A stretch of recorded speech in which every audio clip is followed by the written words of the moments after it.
We are approaching a final, well, not final, there are so many more vintages to go. So the countdown goes on and we will take one more vintage trio, 2015, 2014, and 2013. Let's go.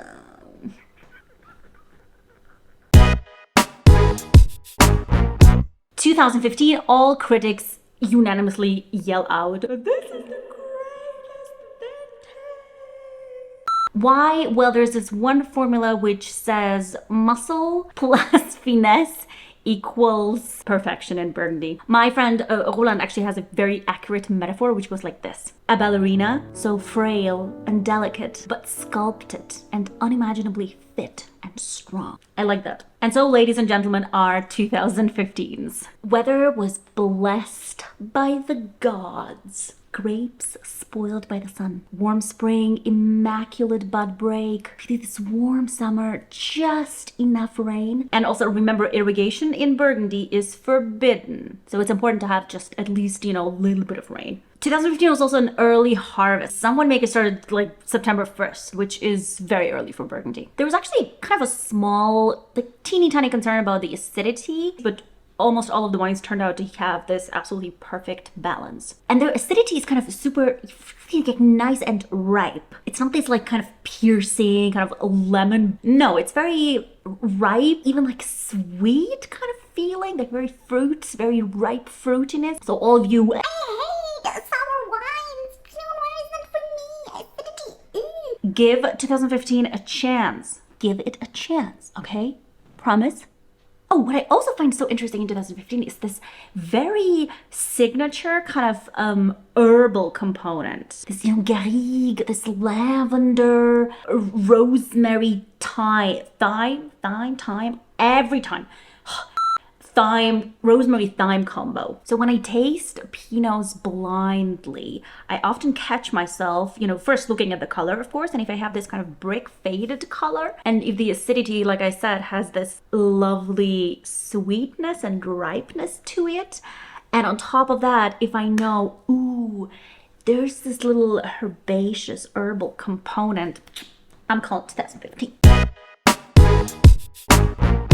2014, classy vintage. Another classy vintage. If you like red currant, cranberry, sour cherry, raspberry, this one's for you. The fruitiness here is like this cool, even cold, but very clean. And the acidity is focused.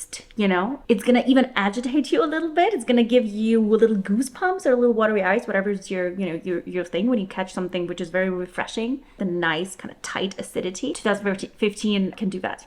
14, God, it's really crisp and crunchy, and I'm salivating just talking about it. Okay, let's talk about weather a little bit. So nice start, warm March, early bud break, everything's going nicely, not too much frost. May, warm, no frost again.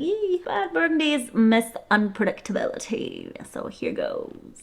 June 28th. Literally 5-minute hailstorm. 5 minutes. That's it. Côte de Beaune gets hit hard. Some producers report losing half of their harvest. The good thing is that winemakers get, I want to call it creative in harvest like this. It's more like a last resort. People in Burgundy, winemakers in Burgundy, are absolutely obsessed with labeling every little millimeter of land where they plant their vines. They find the village, divide it into 1,000 parcels, name and classify each parcel, and then dump it all on the label for us ordinary humans to pull our hair, literally trying to decode it all.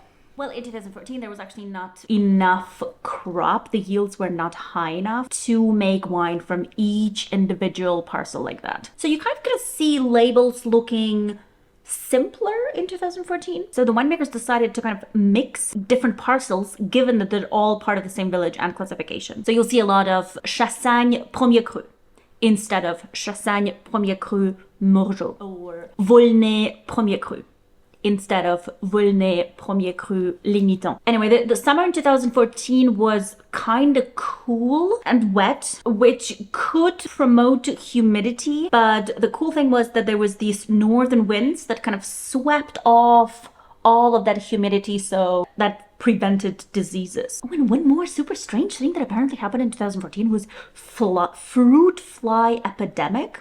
Epidemic is maybe a little exaggerated, but so apparently what happens is that these little fruit flies, they kind of stick on the skin and slowly penetrate and kind of damage the skin. Grapes with especially thin skin, hello Pinot Noir, are of course very susceptible to that. And then of course the rot starts to form, and then yeah, it's not a healthy berry anymore. So unlike in 2016, if you watch my previous video, the work on the sorting table was decisive for creating this clean and quality product, aka wine. But you don't have to, like, most of the winemakers did an excellent job. They know what they're doing in Burgundy. This is not the first time something like this happens, so yeah. Well, my best memory of 2014 is also one of the most surprising ones. It was opening in 2014 Jura Chambertin and pairing it with salmon. I'm never going to forget the surprising joy of that. It was just pure delight. And yeah, I know, I mean, red wine and fish, but it was just an absolute delight.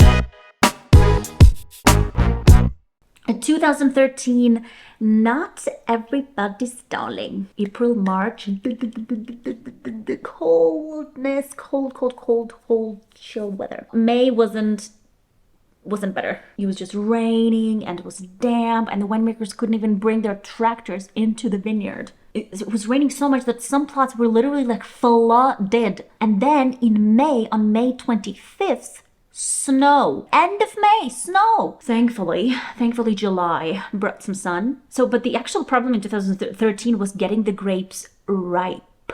Just imagine, harvest took place in October. What the hell? But also, what does it tell us? Winemakers struggled to get the berries ripe. And if there's not a consistent warm period throughout the summer in Burgundy, then you have to kind of postpone the harvest until September. And it's only gonna get tougher there because the days are shorter and there's not that much sunshine. So it really takes this, it's a really slow process of getting these grapes ripe. But then, you know, on the other hand, they are getting riper over a long period of time. And so they would have this very kind of, they preserve the acidity, and they will have this very kind of gentle, none of this, you know, cooked aromas, but a very nice and you know, gentle kind of. And then, of course, the alcohol levels are also quite low. And in 2013, you actually get one of the lowest percentage of alcohol. Some of the winemakers even had to chaptalize. Anyway, 2013 Pinots in style, they are very precise, they are very focused, edgy, even rustic component, maybe even a light, like a greenness even, but the acidity is cool. So if 2015 are like for beginners in Burgundy, 2014 is like, okay, more intermediate Burgundy is like, okay. 2013 shit is like advanced Burgundy. Pour me another glass and let's go kind of style. See, it's not that easy to navigate all of those vintages, but kind of with time, if you try out, you find your style. You know, you realize, oh, listen, I love these concentrated kind of, you know, berries, blackness, spice, violets screaming out of my glass. And maybe you'll be like, no, I actually love this cool, focused, precise style of Burgundies, and I don't mind acidity at all. I love it. So let me know in the comments, what style do you prefer if you already tasted a big range of Burgundy wines. For me, it's really a matter of it's 2019. All right, catch you later. Pussy.